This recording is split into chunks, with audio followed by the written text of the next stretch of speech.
Pakistan, you'll find that a lot of female legal professionals, they'll qualify, but the structural barriers within the legal system make it very difficult for them to stay and make it very difficult for them to continue practicing. So the journey to qualification is there, but post that, I think even in Pakistan, there are structural barriers where you find that the amount of female legal professionals that actually stay in practice then reduces. Anzhela, if I can ask you a bit about your expertise, your line of work, and because you've worked in both the UAE and Canada, if you could tell us about both of those jurisdictions, your experience as a female lawyer, and whether you feel that there were systemic and structural barriers when you practiced. Hello everyone, my name is Anzhela. I want to thank first of all to Nida to invite me to such a big event, Women in Law in Pakistan 10-year celebration. So I just wanted to add Rida that I am originally from Ukraine, and so I practice in law in Ukraine, Kazakhstan, Canada and UAE, now where I reside for the last 4 years. So you can see that my practice wide world, like some countries like that included. So I practice initially in Ukraine the corporate commercial laws, and after when we moved to Kazakhstan, it was oil and gas in-house counsel. And when we moved to Canada, so it was a challenges because I was practicing a civil law jurisdiction. When I moved to Canada, there is common law jurisdiction. So I supposed to go through all these exams and qualifications. So it's been like, I think, 9 exams and called to the bar. And afterward, when I was called to the bar of Alberta in Canada, we moved to UAE.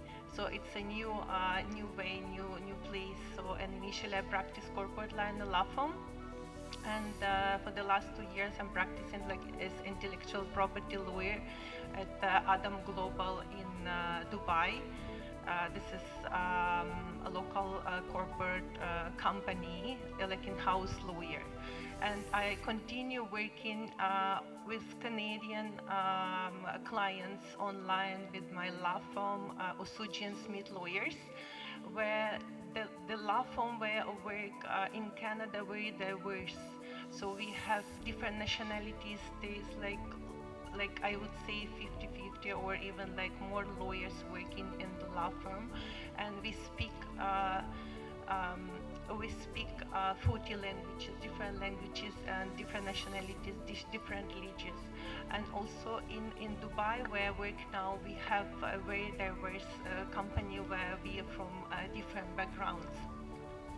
And to perspective of challenges as a lawyer, as a woman lawyer, as a Muslim lawyer practicing in Kazakhstan and Canada and UAE, in my personal experience, I haven't faced any challenges in my life, like as a woman and as a Muslim. But but in Canada, sometimes it's something there, like some challenges. I would say like indigenous lawyer, female lawyer face there, and I'm also part of the support group for indigenous lawyer in Canada, female lawyer, where we support them. We provide so what our mission, we provide education on the education level for the lawyers and the law firms in most of the law firms in our province. So we educate the people how to be like go on the same level with the woman, indigenous lawyer woman, or from other part of their women who sometimes face their challenges. So this is how it works. Yeah, thank you. Gary, if I can also ask you, we have a lot of male lawyers over here, we have a lot of male law students over here. If you could tell us about how male allies can play a meaningful role in advancing gender equality across different jurisdictions and different legal cultures. I think the role of male allies is crucial to the advancement of female lawyers in the profession. The the recognition and understanding of the barriers that women face in our profession is obviously a first step that a lot of male lawyers fail to overcome. But there's also a requirement for positive action as well, and for understanding of the structural challenges that female lawyers face, I think. I'm not perfect, but I do my best, I think, to advocate on behalf of female colleagues. I think some of the points that Zubedye made in her presentation are interesting. Those very kind of basic responses to, my female advocate may be weaker than a male advocate. My experience is very much that that's not the case. I know some extremely fiery and tenacious female advocates. I have a very close friend who is a KC, she works in London in the criminal courts, and she's an incredible advocate, and if I was accused of a crime, I would want her to represent me.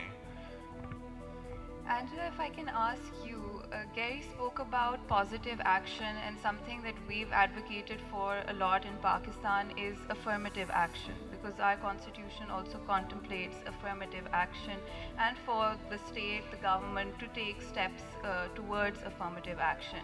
In your experience, what strategies have you seen work towards advancing the importance of women within the judiciary, and what would you recommend for us as a jurisdiction? What has worked and what can we learn?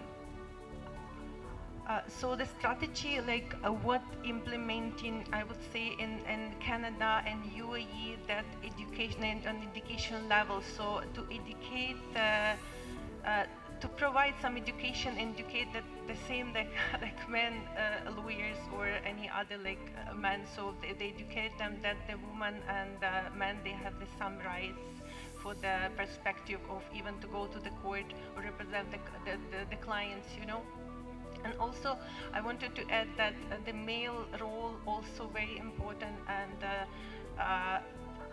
because the male men, they support us in our profession. I also wanted to add that my husband, who was supportive, and he is from the very conservative part of Pakistan, and he supported me for my education, for my career, and he continues supported me. And it's also to add the points to Gary that men, it's play the main role in the woman.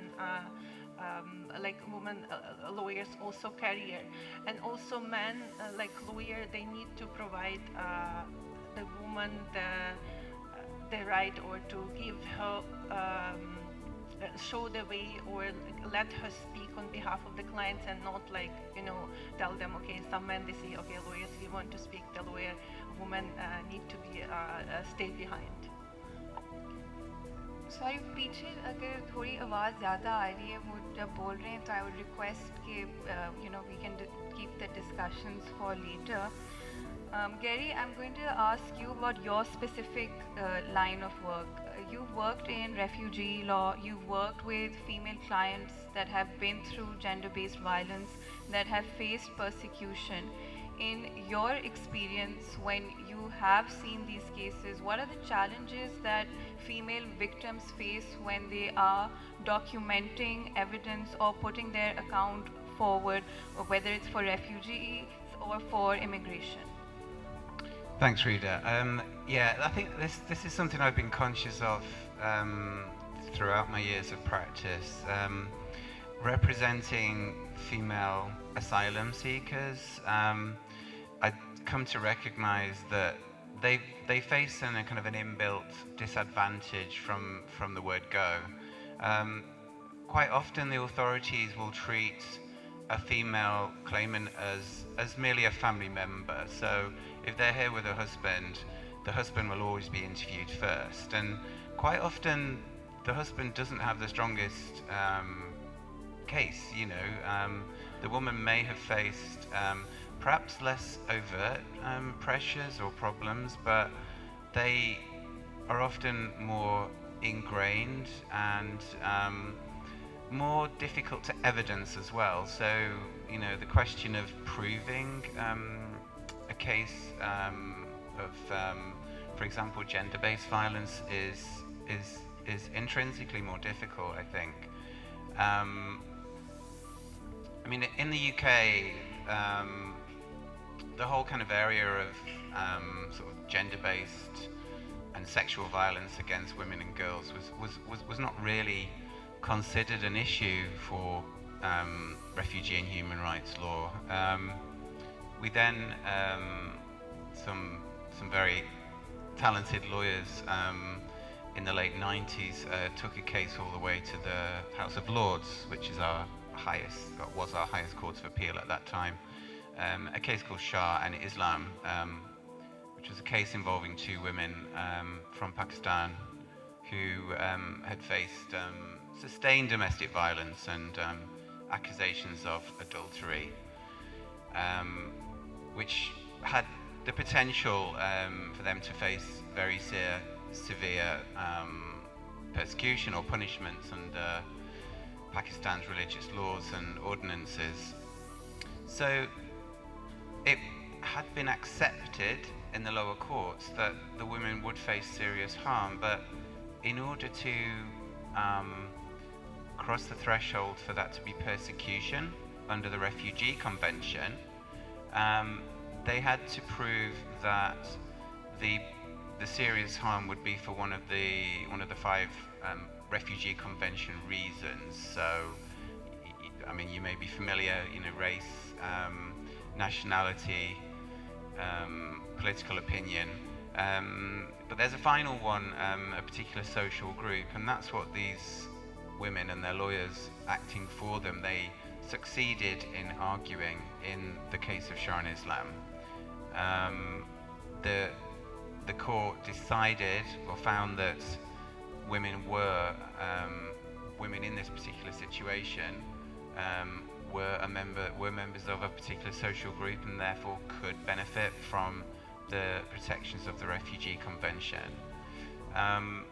So that was a huge step forward in English law, and the courts in the UK have built on that, and I think we see jurisprudence around the world as well building on the acknowledgement that harms faced, often behind closed doors, can form the basis of viable refugee or protection claims.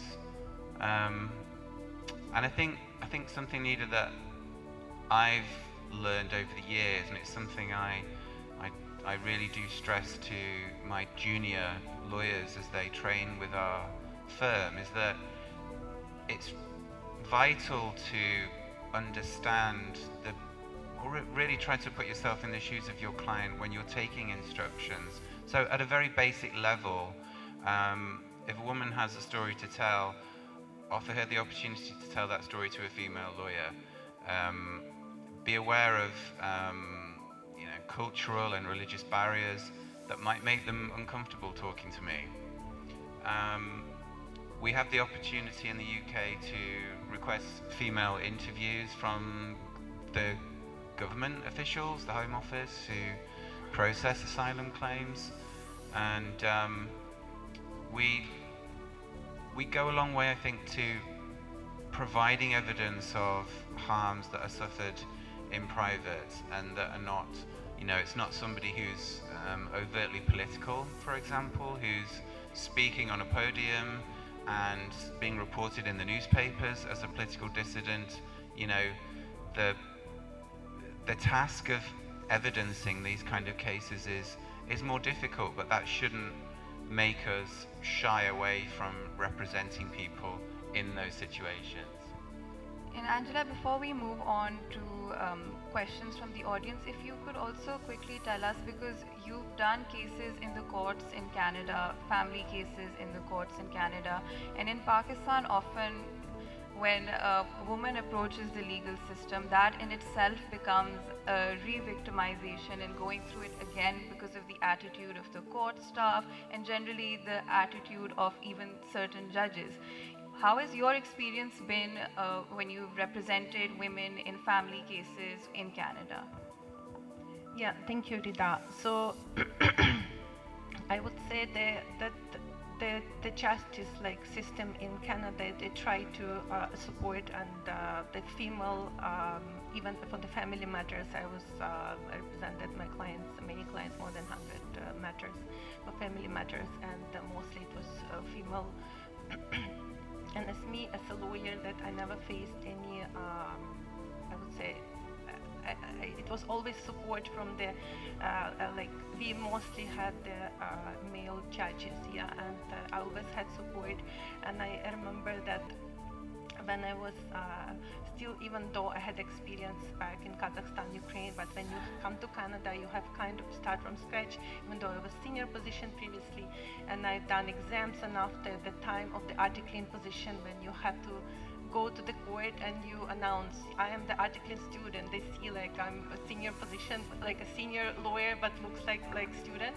And I love that way how they treat the judges, they listen, they give you a right to speak, they understand, and it doesn't matter male or female. So I think in Canada, the very pro, woman lawyer, even I would say support for female, for any family matters, I see the big support.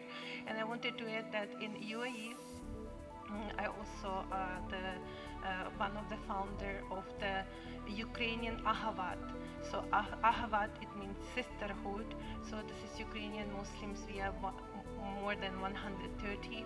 So our mission also to support, from my side as a lawyer, to support and explain and educate female, that Ukrainians about their rights before marriage, after marriage, during marriage, so they will have this knowledge.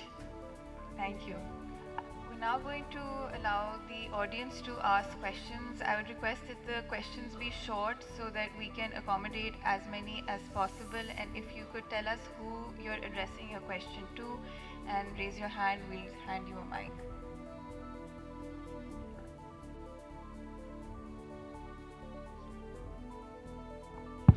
Right. Thank you for such an insightful discussion.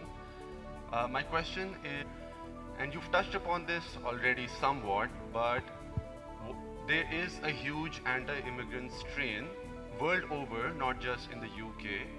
But what kind of unique challenges does this pose for your female clients that are looking to seek refuge in the UK? Thank you. Immigration sentiment is problematic for lawyers. Lawyers like certainty and they like consistency, but that's not something that political decisions or rhetoric permit, really, certainly in the UK. So what I found, and I mean this has really been happening throughout my career, that the political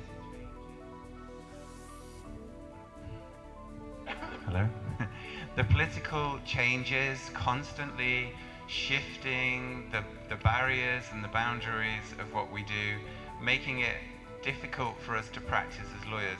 If I'd decided to practice as a land lawyer, for example, the land law in the UK hasn't changed in 200 years, but for immigration practice, it changes every 5 minutes, really, and it does make it difficult to advise your clients with certainty, and I think that does impact how we advise female clients primarily. I think sometimes the fact that immigration law changes very frequently can be an advantage because it responds to society's views of things. I'll give you an example. Until very recently, it was not possible for a woman who had married a British national and come to the UK on that basis, but who the British husband then decided they didn't want for whatever reason, and then they took them back to their own country and left them there. So a case of marriage abandonment. It wasn't possible for that woman to seek any redress. But societal changes and societal attitudes have led to quite recent changes in UK immigration law, which means that it is now possible for that woman who's been abandoned overseas to return to the UK, to apply for a visa, and to come back and assert her rights to remain and live in the UK despite having been abandoned. So, you know, sometimes the fact that it changes very frequently can be a positive. It's not always a negative, I would say. We have time for a few more questions. Hello. My question was for Zubedye. Very much enjoyed your presentation. You mentioned that the representation of women lawyers is 48.4%, which is almost 50%. Is that same ratio representative of your Supreme Courts and the higher courts and even the bar councils? And secondly, you also mentioned mobbing as a challenge that women face. Could you just explain that a little more? Thank you, Seher. I think you don't ask me to this. I'm so sorry. Yes, now no woman in our constitutive court now. Yes, Tülay Tuğcu is the first one, but she finished, and no woman judge in the constitutive court now. But Supreme Court, lots of woman judge in there. And this is the first question. And second question, can you tell me again? You mentioned Mobbing. Mobbing, yeah. Yes. Yes, mobbing is especially we can see in the office or etc. Especially male lawyers, male officers wants to be study with women lawyers, because women lawyers always do everything, always do yes, okay, I can do, yes, okay, I can do. But male lawyers say, I don't want to do this and I can go outside. So women lawyers always face mobbing in Turkey, or in I saw my experience from all of the world, first of all. And second, clients, I want to explain something much more than your question. Clients not want to speak with you. I and my husband are lawyers in the same office. Sometimes I work in labor law. And some clients want to speak only with him. I try to, hello, yes, I'm here, and this is my job. This is my experience. Please tell me. And I have a junior lawyer. Male lawyer. He came to us, take a note. We are three of them. He speaks only junior law. I said, hey, I am the master law. You must speak with me, but no. Not so much. But yes, sometimes we can face it. Okay. And international, I always think like this. This is only about the Turkey. First of all, I always think like this. But when I go to international, I saw in Mien, I saw in Argentine, I saw in Brazil the same experience. All the women lawyers has the same experience. Don't upset, okay? Not it's about Pakistan. Not it's about Turkey. not about Muslims. Don't think like this. First of all, I think like this. When I go out the international, okay, everyone has a problem, okay, and we must fight it. We can fight it. I know your little bit history from the National Museum yesterday. You can fight it. We can fight it because we have an independence war, okay? All of us be together, sisters be together and fight it, okay? And sometimes we must take some helpless from the male. Gary.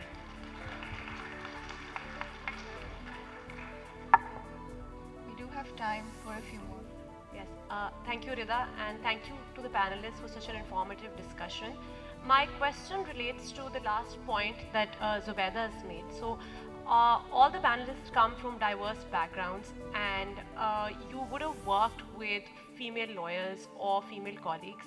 And my question relates to the issue that we see that there are many structural barriers to the progress of women in any profession, but specifically the law, given how demanding this profession is. I wanted to ask what kind of strategies you would have employed in your own practice to facilitate the progress of perhaps young lawyers, female lawyers that are working with you. So you've mentioned that there are lawyers or their clients who wouldn't speak to female lawyers. So kind of how do you facilitate that progress? How do you try to put them at the center so they have more access to opportunities and are able to progress? Thank you. Thank you. My English is not good, but I try to tell you something. And also, I'm so sorry you asked me. I must be honest. Not always, but I always work with female lawyers in our office because I want to encourage them. I want to educate them. I always tell them, don't worry, don't afraid. You can fight. When we are growing up in our home, we are not have enough encourage, okay? And I always tell them, speak, say no, you can fight, you can go, and I give them permission to go somewhere to solve the problem. I am standing with them, behind them. You can go and speak, tell, and come back again. If you don't solve, go again and do this and come back again. I try to give some education. Sometimes one a month we come together with female lawyers. Yes, what do you think about? What is your problem? What is your upset? They tell me and I try to choose. And I always, when I go back to my home, I will speak. I'm sure, you are sure, you must sure. I will speak my experience. I always tell them, I try to teach them. You know, I'm a math teacher before you learn. So I try to teach something to my female lawyers in our office, okay? Thank you. And I want to add something. In our office, we, do you know HPV assure? It's the illness about the woman. Do you understand? Okay. HPV. And Turkish government don't give the money for this HPV. I always, when some female lawyers came in my office, I give them money for HPV. Only female lawyers.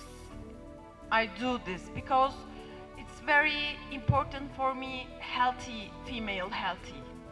Do you understand me? Okay, thank you.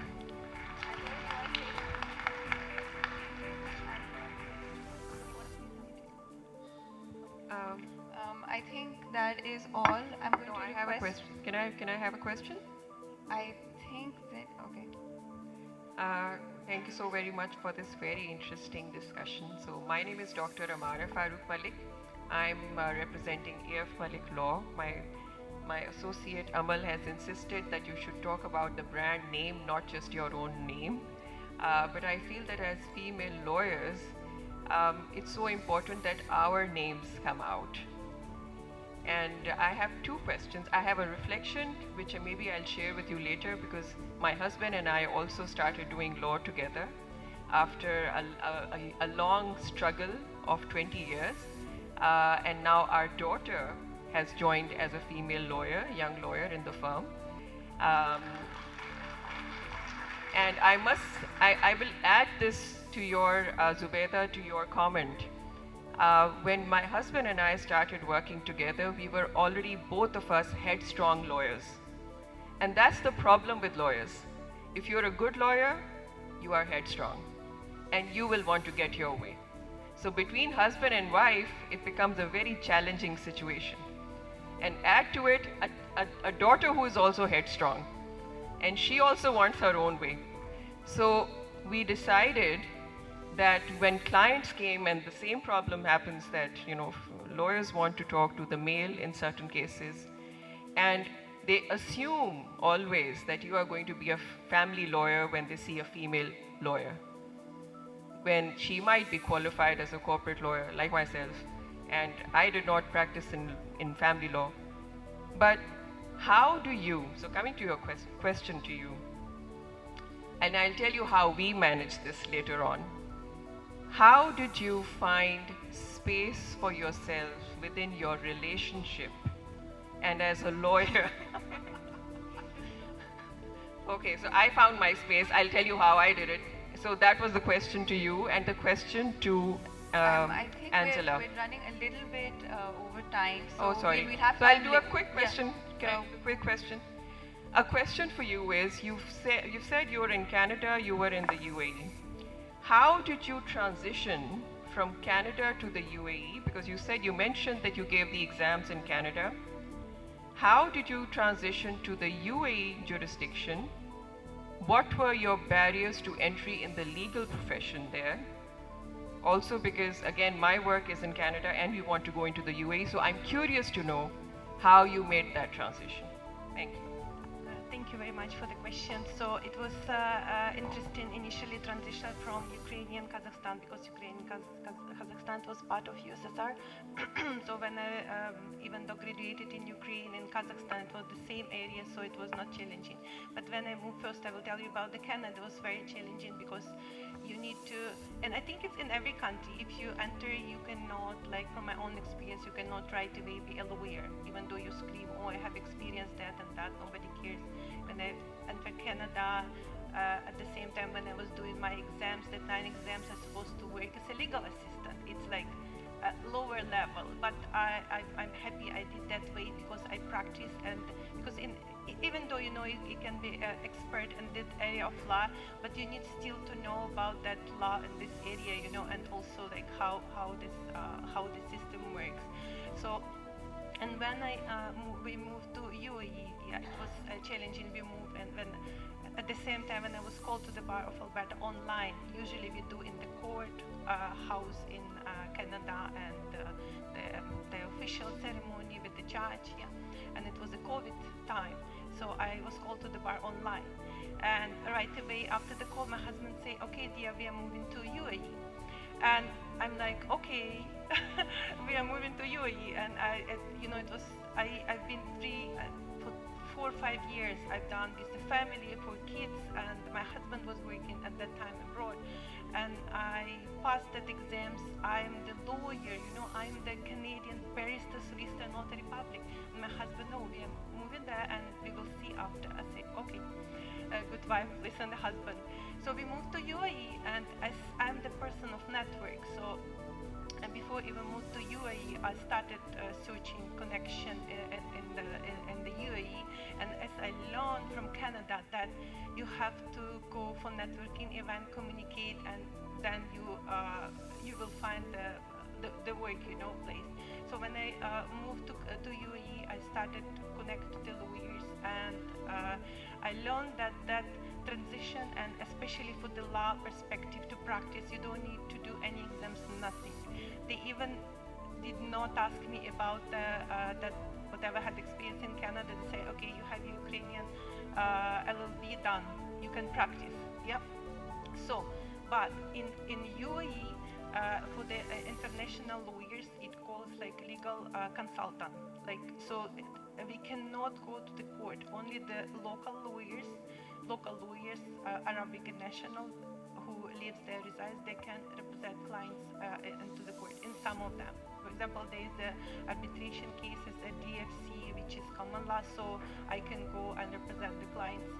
But the only also challenges was if I would come directly from Ukraine or Kazakhstan to UAE, there were no like difference kind of everything. But because I was practicing in Canada, and Canada is different, this level of, like even in the office, how you, even if you want to ask something your assistant to do, you ask, would you please do for me? Thank you, each and every time. But I went to UAE, and initially it was not like that. They just FYI, for your information, that and that. So I taught them the way how it was in Canada, how we have to respect each other. So, and that law for my work, they change a lot. I've been there for 2 years. They continue like following me. Okay, can you teach us how it was in Canada? And transition for me initially was challenging, but after that, yeah, now I'm managing working in UAE at the same time in Canada. Thank you all so much. A huge round of applause for Carrie, Anzhela, and Zubedye.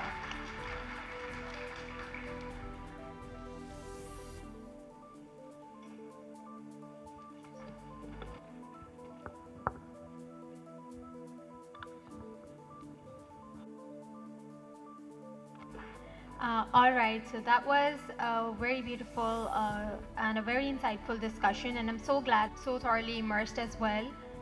Thank you for coming all the way to Pakistan and interacting to the full and the best of your ability. Zubedye, your English is very cute. So moving forward, we have, I'd like to call on Mr. Shandanaz, former Ombudsperson KP, and our founder, Ms. Nida, to present a token of appreciation to our international speakers. I'd like to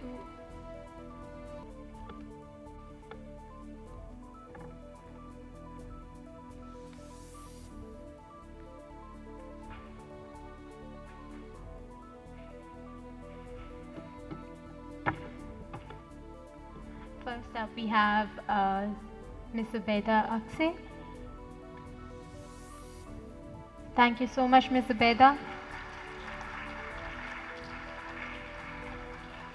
Next up we have Anzhela Said. Thank you so much, Anzhela.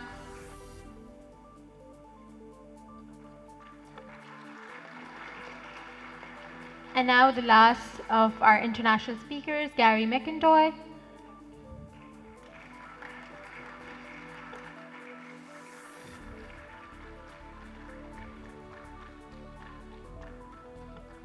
Thank you, Mr. Chanda, for joining us.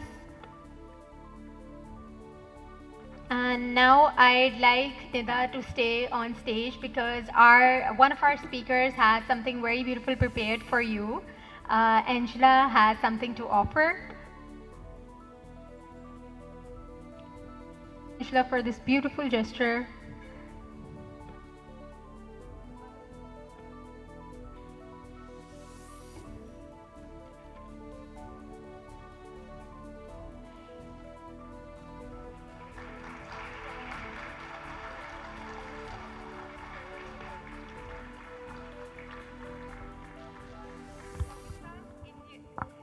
Recognition of outstanding leadership and dedication.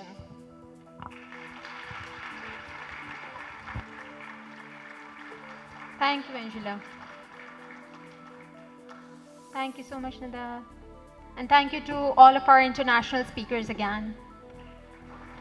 Local writings, such as this volume, is not merely an academic exercise. It is an act of institutional strengthening. It builds a body of knowledge grounded in our realities, from honor crimes, workplace harassments, digital rights, to the governance of legal education and the implications of AI. These themes directly connect to the gender equality and justice mandate that NCSW leads at the national level. Why gender disaggregated matters for NCSW? As the chairperson of the National Commission on the Status of Women, I want to reaffirm that data is the backbone of gender-responsive governance. Without evidence, women remain invisible in policy design, resource allocation, institutional reforms. For the judiciary, a sector that shapes the lived experience of justice, data becomes more crucial. The 2025 State of Women Representation in Judiciary report shows that women make only 17% of the Pakistan judiciary overall in 2025.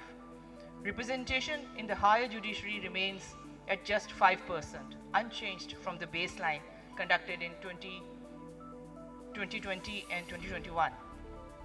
Women presence is concentrated at the subordinate judiciary, where despite increases in the absolute numbers, progress is uneven, often stagnant across provinces.